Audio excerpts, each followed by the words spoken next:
Welcome to Everyday Tarot, your daily dive into the divine wisdom of the tarot. I'm your host, Camille A. Saunders, healer, tarot extraordinaire, and your local witch next door. And today I'm talking about the Eight of Pentacles. Whether you're a seasoned tarot reader or just starting to explore, this podcast offers daily insights, intuitive messages, and practical advice drawn from the cards. Each episode is designed to help you connect with your inner wisdom, find clarity in your decisions, and tap into the energy of the universe. Tune in every day, Monday through Friday, for fresh perspectives and empowering guidance from the tarot as interpreted by me. If you love the show, the best way to support it is by listening daily, leaving a review, and subscribing or following in your favorite podcast app. For monthly hangouts, tarot Q&As, and more, you can join the Everyday Tarot Patreon family. If you're local to the greater Puget Sound area, my next meetup event is Monday, May 12th from 4:45 to 7 p.m. at the Sumner Library. We're going to be having a potluck and crafting our own tarot cards. I'll bring all the craft supplies and we'll talk tarot and craft together. If you'd like to be the first to hear about upcoming events, presentations, musings, and info and photos of my day-to-day life, you can sign up for my weekly newsletter. You'll also get my free PDF with the 2025 5-card tarot spread I created just for you at the beginning of this year when you sign up. If you don't already know, I'm a sex and relationships therapist seeing clients virtually all over Washington State. I love working with queer, poly, and witchy clients who might be struggling with anxiety, chronic pain or illness, communication issues, self-advocacy, and sex. You can book a free 20-minute consultation now to make sure we're a good fit to work together. You can find the links for any of these offers in the show notes or on my website, CamilleASaunders.com/everydaytarot, in addition to the images of the cards that I pull. All right, so we are in season 7, and where I'm talking about all of the Suit of Pentacles, going through one card each episode. If you haven't listened to the other seasons yet, you should check those out. In season 1, I talked tarot basics. In seasons 2 and 3, I went through all the major arcana and the 4 suits. In season 4, I talked about tarot and pop culture. In season 5, I went through 13 common tarot spreads, and in season 6, I talked about the Suit of Wands. So now we're into season 7, where I'm talking all about the Suit of Pentacles. If you want to hear an episode dedicated to an overview of the whole Suit of Pentacles, you can check out season 3, episode 13. And today I'm talking about the Eight of Pentacles. So images or symbols associated with this card are sort of this, different like floating images. I'm looking at cards in front of me here. There's like a spiritual aspect to these, I feel like in one of them I see in the Sasuraibito tarot deck by Stasia Burrington, there's like someone reading a book, and then there's all these pentacles that are like on different books or sort of around them, like being engrossed in something. In the Desert Illuminations tarot deck by Lindsay D. Williams, we see like a alien that is like almost like has this orb of a cactus, which are the pentacles in this deck. And then we see like a large cactus in the background with a bunch of the small cactus buttons on it to show the 8 of, different pentacles around there. And the person, the alien is sort of sitting there, and there's like this aura around them, like literally, like there's all these different colors. And then, like I said, they're sort of like magically floating this cactus in between their hands. And then in the Popescu tarot deck by prompts by Drea Bloom and art by Rebecca Bloom, we see a person with their arms in the air. They have like a spiral on their chest, like on their dress or whatever they're wearing. And then we see them sort of again floating these 7 pentacles that they have in or spirals in the air. So in this deck, the pentacles are depicted as spirals. And it says apprenticeship. So it makes me think of like juggling. I don't know. When I was in elementary school, we learned how to juggle by like using scarves that you would like throw up into the air, so you had a long time before they fell down, like in these like really lightweight ones, instead of using like a ball or something else, so you can kind of really get the motions. And that's like what this card makes me think of. And on the Popescu tarot deck, there's not a tarot deck guidebook that goes with it, but there are questions on the back, and it says, what are you afraid of losing? What is your relationship with loss? And what patterns do you notice in your romantic relationships? So it sounds like, again, we're sort of learning. In the Seven of Pentacles, we were talking about assessing, evaluation, sort of pausing for a moment and looking back on everything you've accomplished. And so it sounds like when we're, right, as we move into the Eight of Pentacles, we're focused a bit more on like, okay, what do we want to throw ourselves into? What are we learning? Where are we being mentored? In the Library of Esoterica, tarot book by Tasha, they talk about that the Eight of Pentacles is all about planning, organizing, and implementing. The Eight of Pentacles demands diligence, determination, and a disciplined focus in both our work and our lives.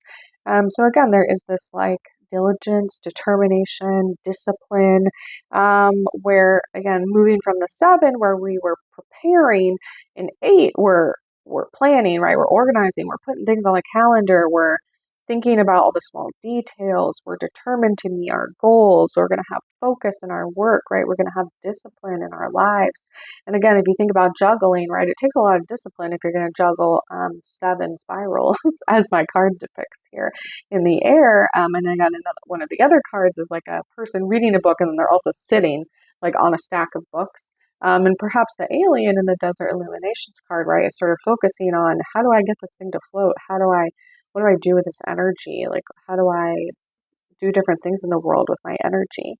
I am going to take a look at the Eight of Pentacles in the Sasuraibito tarot deck, a guidebook, to see what they have to say about it, to add to my observations of the card. Okay, pentacles are at the back. It says diligence, knowledge, and effort. On the card is a monkish figure absorbed in a pile of books, hungry for knowledge and putting in the time and energy to consume it. This is a card of hard work and painstaking research. Lock into what you want, learn a new skill, take on a new responsibility, knock something off your bucket list, and put in the time and effort to make it happen. Find satisfaction and pleasure in extraordinary effort. Find the zone.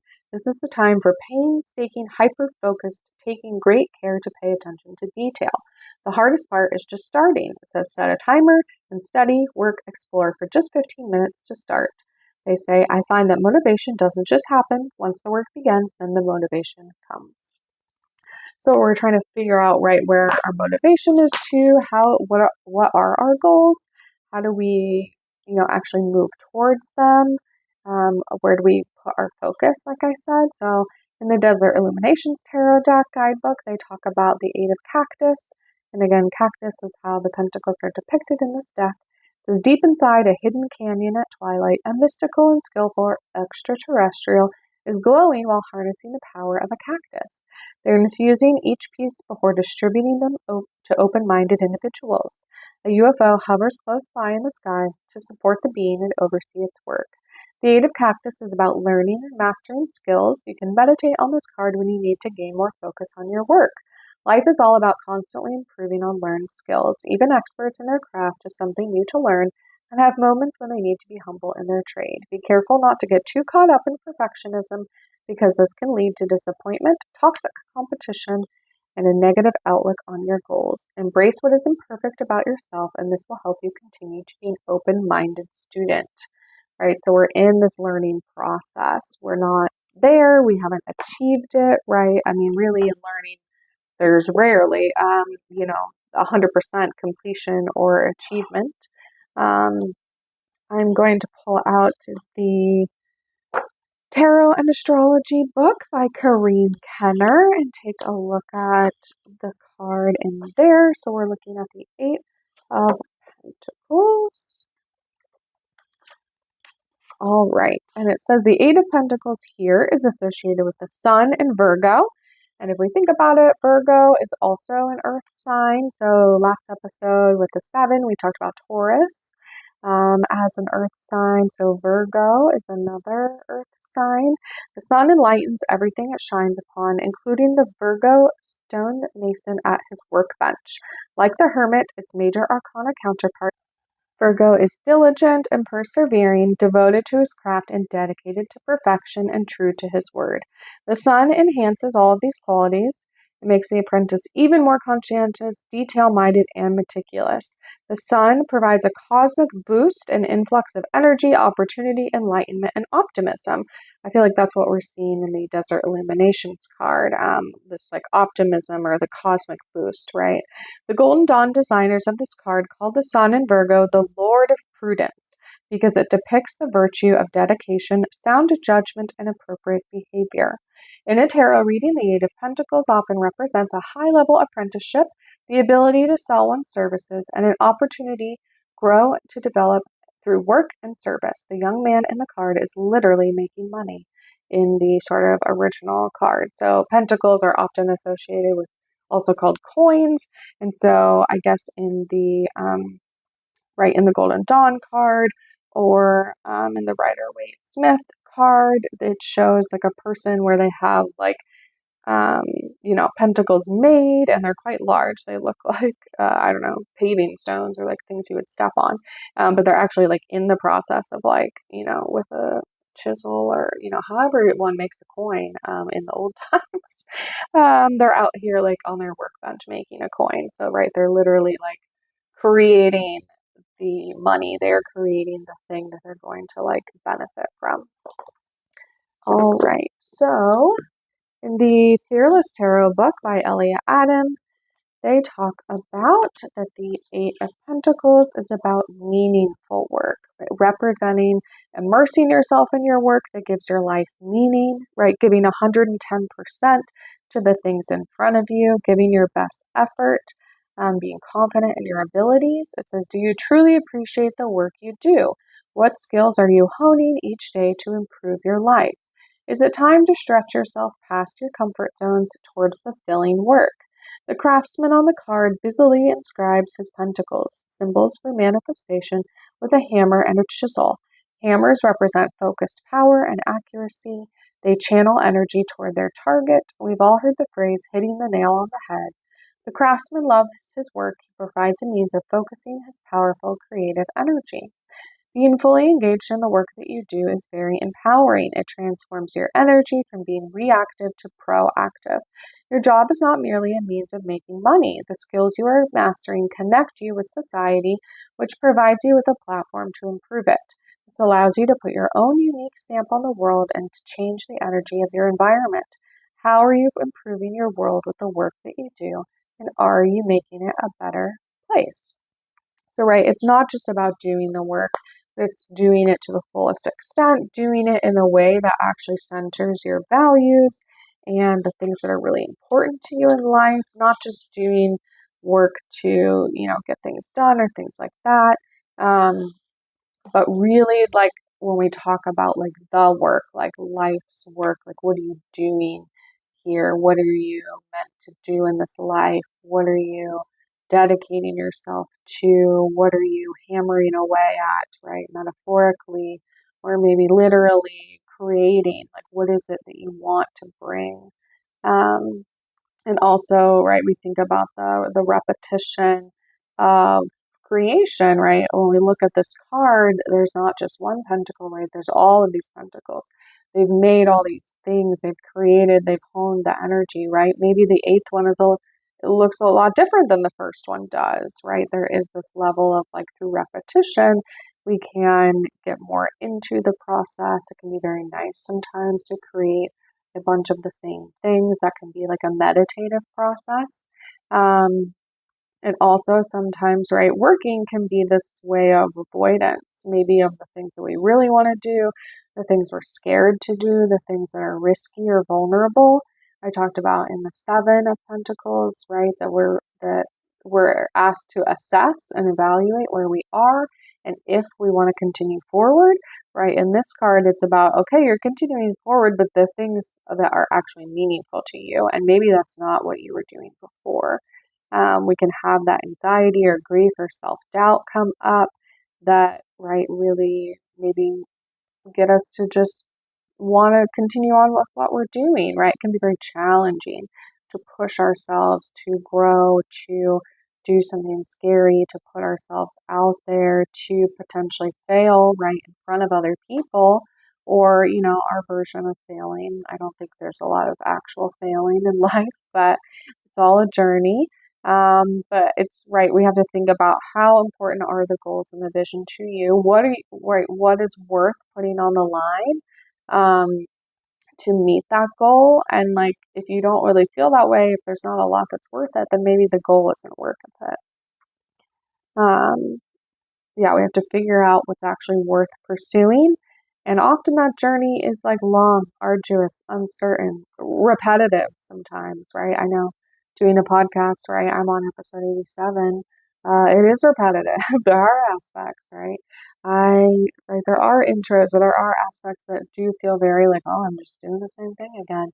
Right, I try to bring a creative process to it and mix it up and have different seasons, but sometimes, right, there is that part of it where it's like, okay, maybe I'm not super into it today, but I got to do it to get out my podcast on the schedule that I committed to, right? That I said that I would do. And we're in that process, right? That's what this card is all about, is like, we're in process, we're getting there, we're working on it. And if that process isn't worth it, like, it's time to get out now, right? It's time to cut and run, because the work is to keep doing the work, right? Like, it doesn't always necessarily get any easier. But sometimes we just get more used to it. And again, with things that are actually valuable in our lives, things we want to do, things we want to pursue. I think it feels very different when we're doing things because someone else wants us to do it, or we think we should, or we think that it's going to get us somewhere, and then maybe it doesn't, or maybe it does. All right, so let's dive in and see what the cards have to say today on this topic. I'm pulling again from the Citadel, a Fantasy Oracle by Fen Inkwright deck. So this is an Oracle deck. It has a bit of structure, but not exactly the same as tarot. It has 60 cards, I believe. Yes, and a guidebook, and I'm just going to pull one on this topic of, right, doing the work, perseverance, that level of accomplishment, and also just like the level of studiousness it requires. I pulled the Scholar in reverse. So the Scholar, it says investigation and research. I'll be very intrigued to what it says about in reverse. Since maybe that's telling us, right, that, okay, we'll see. So it says the Scholar, sunlight streams through a window, illuminating a chaotic, crowded desk. Piles of books cast deep shadows and dusk motes float lazily through the air. The Scholar is something of a hermit, which interestingly, right, in the astrology book, they told us that the hermit is sort of the foil to this card, like the one in the major arcana that is associated with. Preferring their scrolls and studies to the bustle of the outside world, but there is one thing they're known for, their ability to work through any puzzle and come to the right conclusion. The Scholar is a card of routine and perseverance. Right now, you may find yourself at a dead end with no immediate apparent solution. Take a step back and try approaching the problem from a different angle, or asking someone for their opinion. A fresh pair of eyes can work wonders. So that is the upright definition. I'm going to read the reverse since I did pull this in reverse. It says, the reason why it seems as if there's no good solution to your current situation is that right now there is no solution to be found at all. Frustrating though it may be to realize, there are no rewards to be gained for the work that you've put in. Take this chance to reevaluate what you're doing and focus your energy elsewhere. Okay, so this deck is telling us, right, that even though we might be, right, 8 pentacles out of 10, we might be near the end of the journey where we've been making, right? We've been sitting there crafting those 8 pentacles, painstakingly getting them to look correct, right? That maybe it's not actually worth it to finish the other 2. Maybe it's time to pivot and do something else, right? This card's telling us that actually there isn't a great solution, that actually when you get to 10, you're not going to be happy, or it's not going to bring you the things that you want. And so, right, there aren't actually going to be rewards for, okay, if I just finish 2 more, then it'll be really good. Then someone will recognize it. Then it will get noticed. It says, take this chance to reevaluate what you're doing, right, and focus your energy elsewhere. So it sounds like it's time to pivot. And maybe the pivot is going after the riskier thing, the thing that other people say, oh, that might not work. Why would you do that when you have the steady job and this and that, and why would you mess up your life like that? Why can't you just keep going happily along? And it's like, well, that's not how it works. To me, right, that's not what life is about. It's not just doing the things because it's easier, because that's what other people think we should, or what we think might bring us happiness. It's about actually finding happiness and finding the things that we love, trying things out. Sometimes it's about failing, right? And that can be a hard lesson to go through, but I think it's a lesson we've all been through before and we've made it out the other side. So I think you're fully capable. All right, so links for the tarot decks will always be in the show notes on my website if you'd like to look at them or purchase them. And thanks for joining me today on Everyday Tarot. Now that I'm 87 episodes in, just as a reminder, the podcast comes out daily, Monday through Friday for all of 2025. All right, see you soon. Bye-bye.